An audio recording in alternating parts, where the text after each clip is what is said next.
Ang pag-anunsyo ng pagtakbo ni Sara Duterte sa 2028 ay hindi simpleng balita. Isa itong politikal na shockwave na dumurog sa ilusyon ng oposisyon na may laban pa sila. Sa isang iglap, ang mga plano nilang matagal nang niluluto ay nasunog, hilaw, sabog, tapos na. Habang sila'y nagsasagawa ng preskon na puno ng paligoy-ligoy at artipisyal na tapang, si Sara ay pumasok na parang baha na walang babala. Walang drama, walang paawa, isang malinaw na mensahe lang, handa na ang laban. Ngayon, pakinggan mo sila, maingay, pero walang direksyon. Kritikal daw, nag-aalala raw, nagtatanong raw. Pero ang totoo, takot ang nangingibabaw. Dahil alam nila, hindi na ito laban ng retorika. Ito'y laban ng lakas, koneksyon at determinasyon. Ang oposisyon ay sanay sa entablado. Si Sara sanay sa giyera. At sa larong ito, hindi nananalo ang madaldal. Nananalo ang handang tumayo kahit mag-isa, humarap kahit binabato, at umusad kahit kinakaladkad pababa. Kaya sa mga kalabang nag-aakalang sapat na ang ingay at intriga, malinaw ang babala.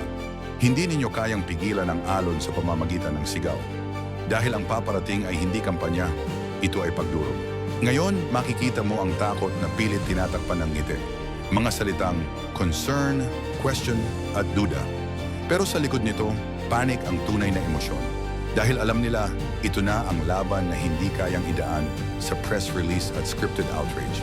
Ito ang klase ng leader na hindi kailangang sumigaw para pakinggan, hindi kailangang magpanggap para sundan. Sa bawat hakbang niya, mas lumilinaw ang isang katotohanan. Ang 2028 ay hindi na kung sino ang tatakbo, kundi kung sino ang kayang tumindig. At sa pagdating ng alon na ito, malinaw ang mensahe sa oposisyon. Hindi lahat ng bagyo kayang pigilan ng ingay. Ang ilan, darating para baguhin ang buong Tanawan. At dito nagtatapos ang ilusyon ng oposisyon. Ang pagpasok ni Sara Duterte sa 2028 ay hindi simula ng kampanya. Ito ang katapusan ng kanilang pantasya na kaya pa nilang kontrolin ang laban gamit ang ingay, intriga at scripted na tapang. Habang sila'y nagsisigawan sa gilid ng entablado, umandar na ang makina ng kasaysayan. Walang atrasan, walang paumanhin. Ang laban ay hindi na tanong ng pangalan, ito'y tanong ng tibay. Sa politikang puno ng piking tapang, darating ang leader na hindi kailangang magpaliwanag kung bakit siya sinusundan. Dahil ramdam ng tao ang bigat ng kanyang presensya. Ito ang oras ng pagyanig. Ito ang oras ng pagbasag. At sa pagdating ng alon na ito, malinaw ang katotohanan. May mga laban na hindi na nadidiskartehan, tinatapos lang.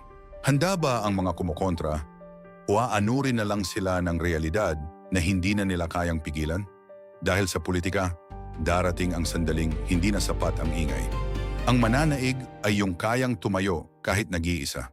Kung nagustuhan mo ang ganitong klase ng walang takot na pananaw, yung hindi nakikiuso, hindi umatras, paki-follow naman ang page.